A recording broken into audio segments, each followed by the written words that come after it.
Olá pessoal, vamos dar prosseguimento ao nosso estudo aqui de transformações canônicas.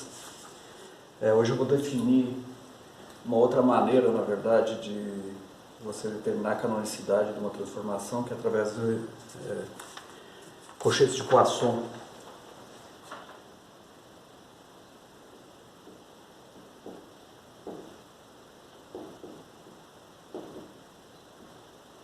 Às vezes se chama parêntese de Poisson, às vezes se chama colchete de Poisson, mas para definirmos a gente usa uma chave. Tem uma, na verdade, seria chaves de Poisson, mas ninguém usa esse termo. É porque é para diferenciar dos computadores de mecânica quântica, você não usa colchetes, tá certo? Então, o que são colchetes de Poisson? Dada uma função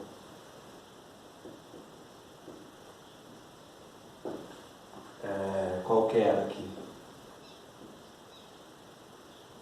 que seja a função das variáveis usuais no formalismo hamiltoniano, né? Ou seja, uma função, seja uma f das q's, das p's, de t. Se você tomar a derivada total dessa função em relação ao tempo, df dt vai ser igual a somatória sobre todas as coordenadas aqui, né? De del f del qk, del t, né? Que é qk ponto, mais del f del pk vezes pk ponto, mais a parcial da f, se ela contiver o tempo explícito, del f del t. Como no formalismo hamiltoniano a gente sabe que k ponto é dh del pk e pk ponto é igual a menos dh del pk, então eu posso reescrever essa derivada total dessa função como sendo df dt somatório em k del f del qk dh dpk menos, né, del f del pk del h del qk, substituir isso aqui, né, mais del f del t. Okay? Então, note a similaridade já disso aqui, são derivadas qp, pq, com os parênteses de Lagrange que a gente viu estudando. Na verdade, essas coisas são bem similares mesmo. A essa grandeza aqui,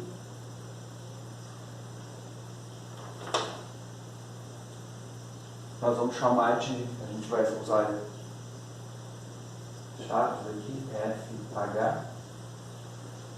igual somatório em k de del f del qk del h del pk menos del f del pk del h del qk. A essa grandeza nós chamamos de parênteses de Poisson entre f e h. Aqui está representado em qk, você poderia escrever assim, né? qp, Normalmente a gente não usa esse subíndice aqui. Anteriormente já expressou o teu h, né? Você sabe que ele está nessas coordenadas do espaço de fase QP ali. Tá certo? Então isso aqui que são os parênteses, os colchetes, né? E depende de onde você está lendo.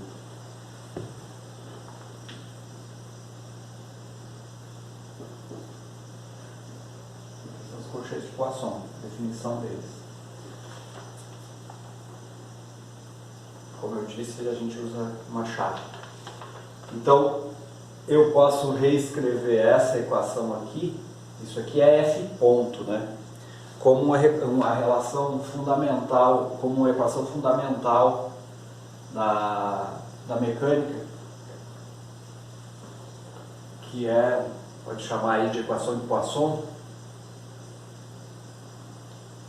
apesar de ter outras equações de Poisson, né, mas df dt, que é igual a f ponto, né, é igual o colchete de Poisson entre f e h mais a parcial f dt.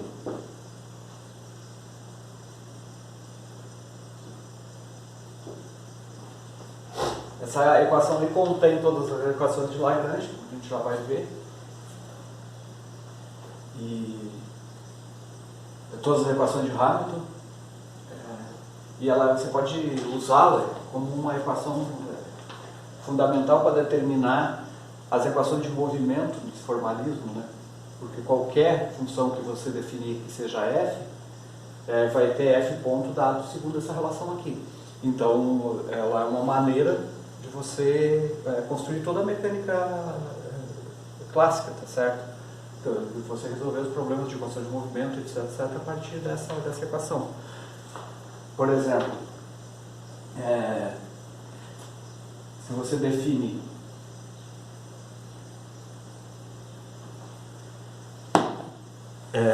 a função f como sendo o momento canônico, t, então você vai ter que p e ponto vai ser igual ao colchete de Poisson entre p e hamiltoniana. Como ele não tem tempo explícito aqui,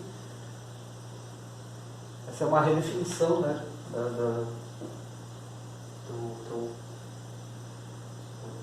tuas equações de Hamilton. Se você definir f como uma PI, como uma QI, então QI ponto vai ser igual ao colchete de Poisson entre QI e H, certo?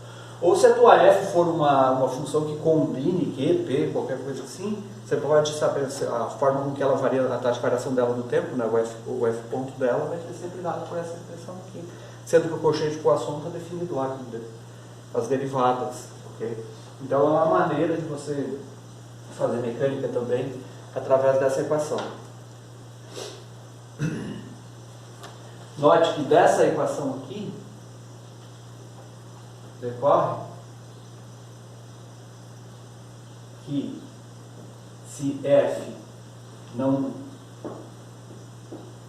contém o tempo explícito, né? Então, se ele não contém o tempo explícito, escrever mais fácil, se df dt é igual a zero, ou seja, o parcial f igual a zero, e o colchete de Poisson entre f e h é igual a zero, logo f ponto é igual a zero e f é uma constante de movimento do sistema.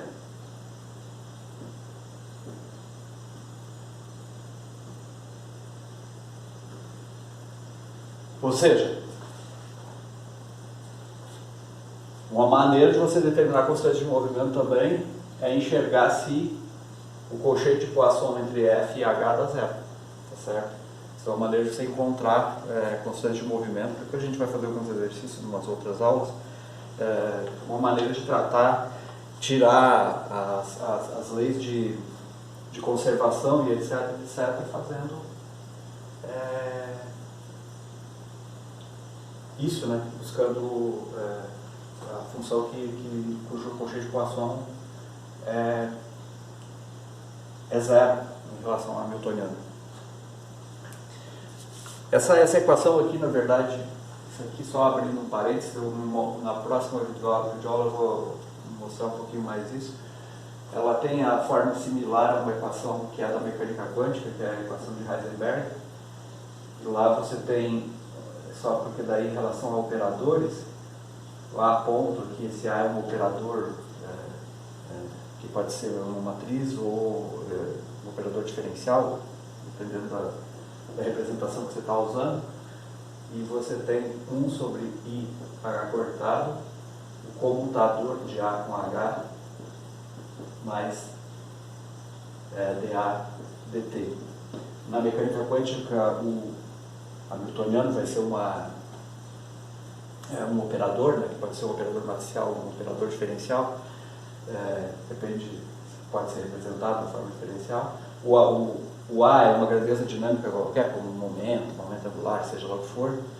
Então você tem uma equação fundamental lá, que é a equação de Heisenberg, que faz o papel da equação de Schrödinger, por exemplo, em que você consegue tirar a evolução temporal dos operadores com essa equação. O que diferencia é que aqui você tem 1 sobre IH cortado, certo? Depois eu vou discutir um pouquinho mais essa correlação entre mecânica quântica e mecânica clássica. Existem uns postulados na mecânica quântica, mas a forma geral, o que se trata de mecânica quântica e mecânica clássica tem similaridades com a mecânica analítica aqui na forma que a gente está estudando. Tá certo? Vendo mais alguns detalhes a respeito dos colchetes de Poisson, aqui eu estou definindo o colchete de Poisson entre F e H, mas ele pode ser definido em termos gerais entre quaisquer duas funções. Tá? Vamos só abrir espaço para nós trabalharmos.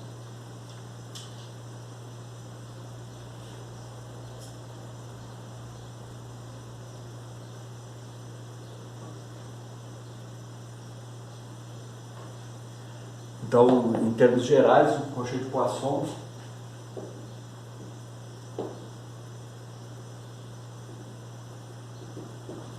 eu posso ter dado uma F, né, das Qs dt e uma G das Qs dt.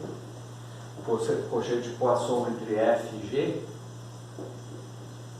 vai ser somatório em I de del F, del QK, somatório em K, perdão, del F, del QK, del G, del PK, menos del F, del PK, del G, del PK. Isso é geral. Aquela equação que eu mostrei anteriormente, que a evolução temporal de uma determinada função, sim, aquela tem que ser em relação a H, mas o colchete de Poisson pode ser calculado em relação a qualquer conjunto de funções aqui. Aqui eu estou usando, lembrando lá de notação simplética, eu estou fazendo esse colchete nas coordenadas Z aqui, né, que seria as Qs e as Ps aqui num vetor de 2n coordenadas. Então isso aqui seria, eu poderia colocar aqui, eu estou calculando em Z.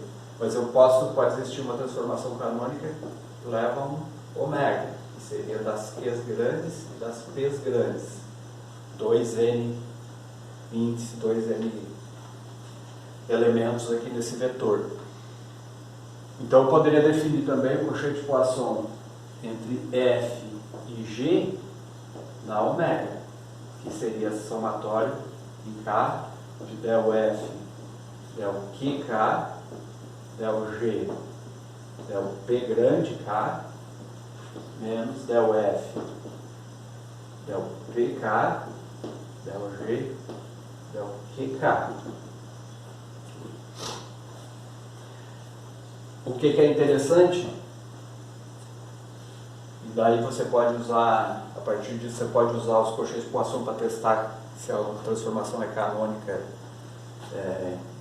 usando aqui as coordenadas como as funções, né? É o seguinte, os colchetes de Poisson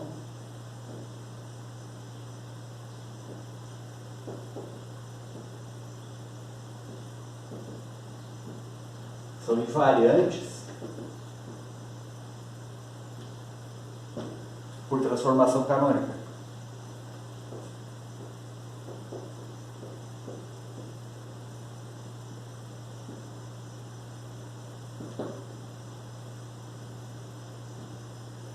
Ou seja, se a transformação do aqui é canônica, significa dizer que f, g em z é igual a f, g em w. Okay?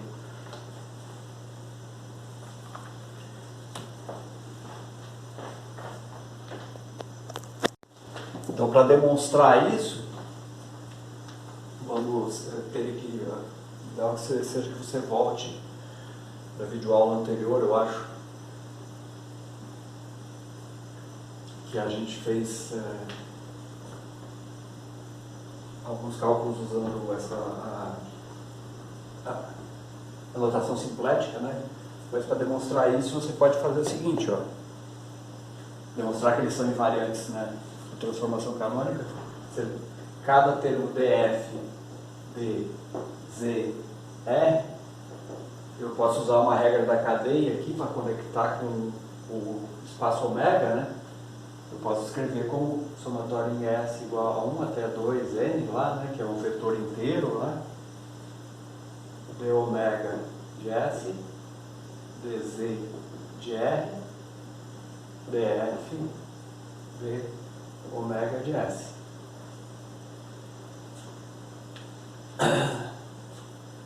Esse aqui é derivado de todo o vetor coluna ômega em relação a cada os transformados em relação ao índice R do não transformado. Então, isso aqui é igual a aquilo ali. Então, escrevendo em termos matriciais mesmo, né? Posso escrever que a derivada da função f em relação a z, todos os elementos aqui. Isso aqui é aquela matriz que eu chamei da matriz jacobiana lá, né? Então do lado de cá ela está transposta, né? Que é M transposto df d ômega. Se eu tomar isso aqui é um vetor coluna. Se eu tomar o transposto dele, eu tenho um vetor linha, tá certo?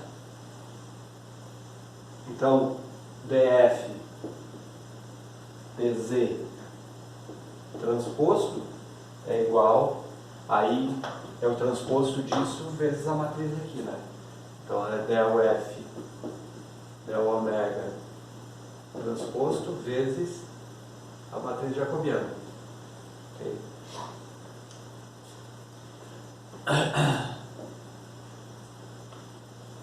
Esse colchete aqui, ele tem a mesma forma que os parênteses Poisson, né? São derivadas, depois menos as outras derivadas cruzadas, né?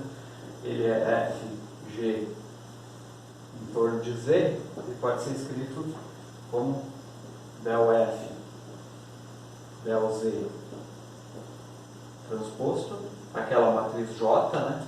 Que dá o 0, 0, menos 1, 1, vezes df del z.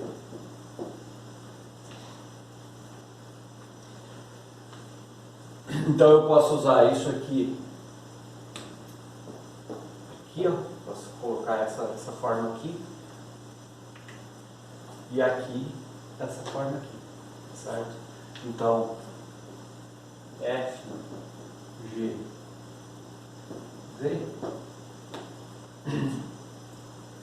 isso aqui é isso, né? É del f em relação aos ômega, aos Q grande e P grande aqui, transposto, M, J, né? Vezes isso. M transposto, del F, del ômega. O que acontece é que, se a transformação é canônica, isso aqui tem que ser igual ao próprio J. A gente até resolveu um exercício na videoaula passada mostrando que você determina a canonicidade fazendo isso igual a J. Então, isso me leva a f, g de z igual a del f del ômega transposto J Ficou meio ruim para escrever. J del F del ômega.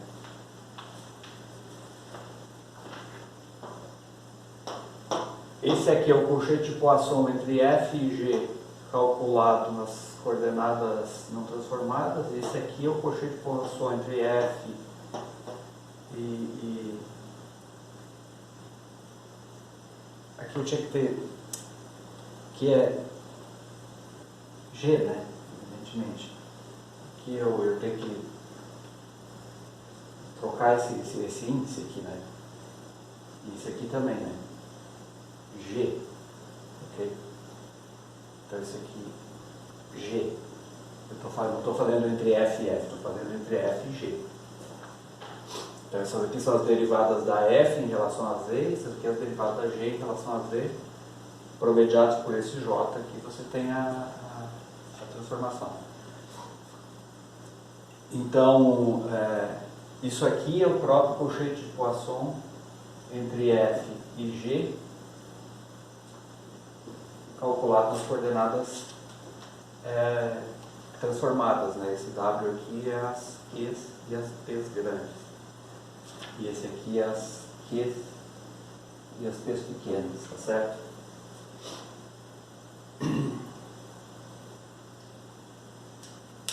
Então, ou seja, quando você faz uma transformação canônica, o valor, o resultado do colchete de Poisson entre duas grandezas se mantém constante desde que a transformação seja canônica. E a transformação ser canônica significa esse produto das matrizes jacobianas aqui, vezes a matriz J, tem que ser igual à própria matriz J. Dá aquelas condições 0, 0, 0, 1 ou menos 1, dependendo do que você está fazendo. Então, escrevendo isso em termos de componente mesmo, direto, que é o que a gente usa para testar canonicidade,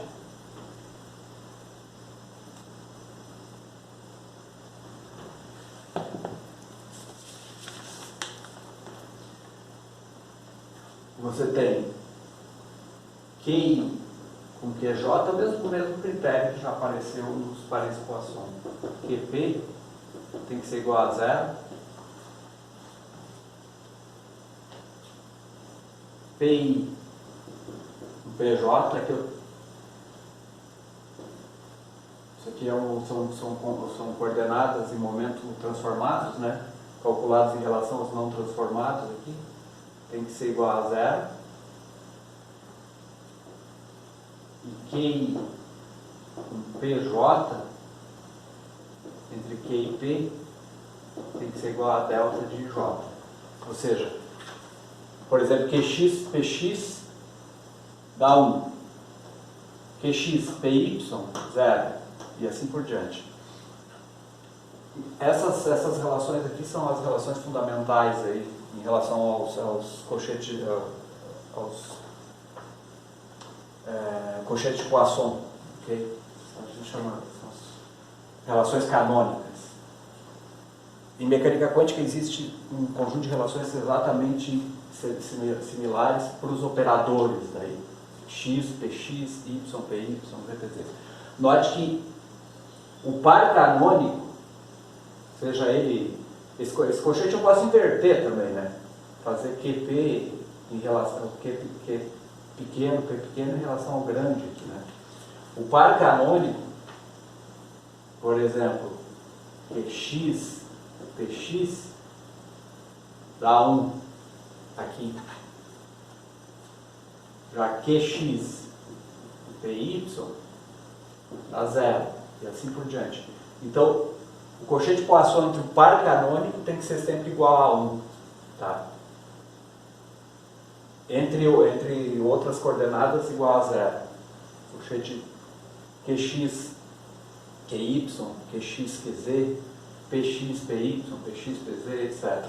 Mas QX, PX, QY, PY, QZ, PZ tem que sempre dar igual a 1. Isso garante a canonicidade do teu sistema.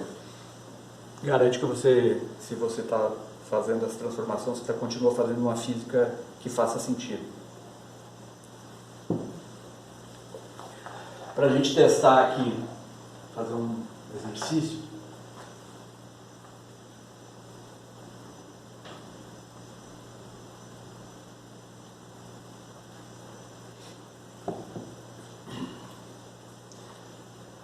um exemplo aqui,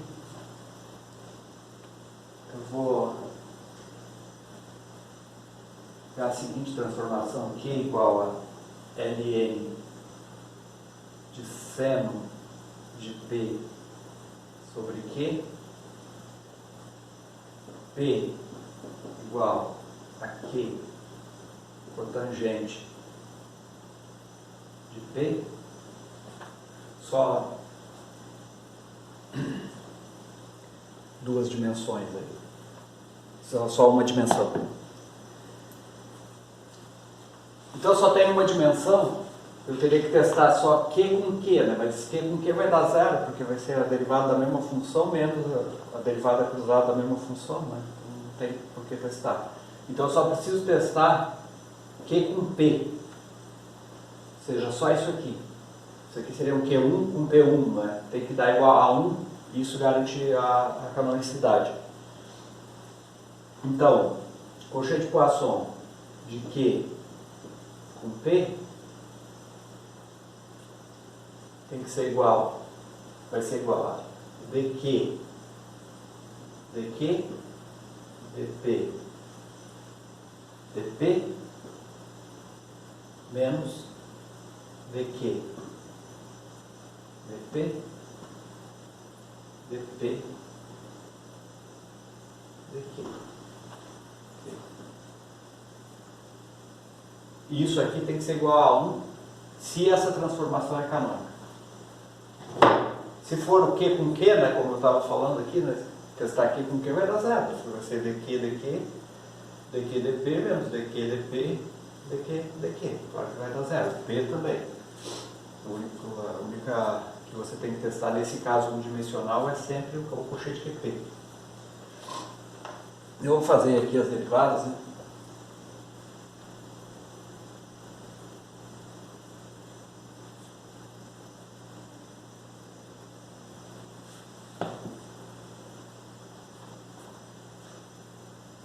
dq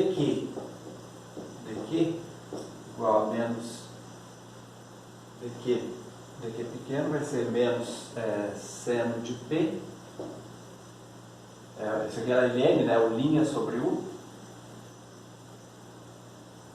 sobre Q quadrado, e U é seno de P sobre Q.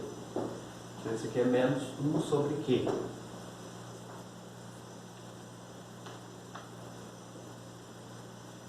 dq P pequeno, de novo, linha sobre U, é cosseno de P sobre Q, sobre seno de P sobre Q, que é igual a cotangente de P. Agora, dp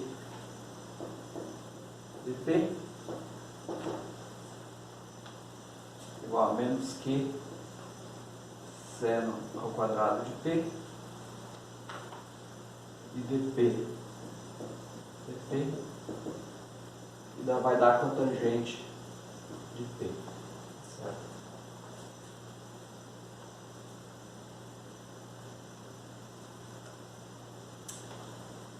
dp dq é cotangente de P. dp menos Q sobre seno ao quadrado de P, né? Então agora é só fazer esse produto aqui, né?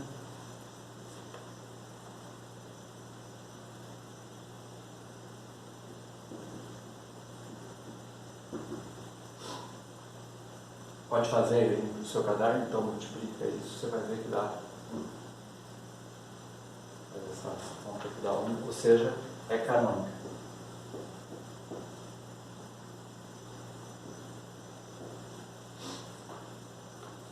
Então, note que isso, a maneira de calcular aqui é igual aos parênteses dos parênteses de Lagrange, né? Mas os coeficientes de Poisson são mais gerais, você pode definir em relação a qualquer coisa, na verdade, e decorre da definição deles aquela equação que é fundamental, que é DAF del T igual coeficiente de F com H mais del F del T. Você pode encarar como uma equação fundamental da mecânica, certo? Então, na próxima aula eu vou continuar esse assunto, vou dar uma aprofundada aí na relação dessas coisas com mecânica quântica também, tá certo? Por enquanto era isso, obrigado.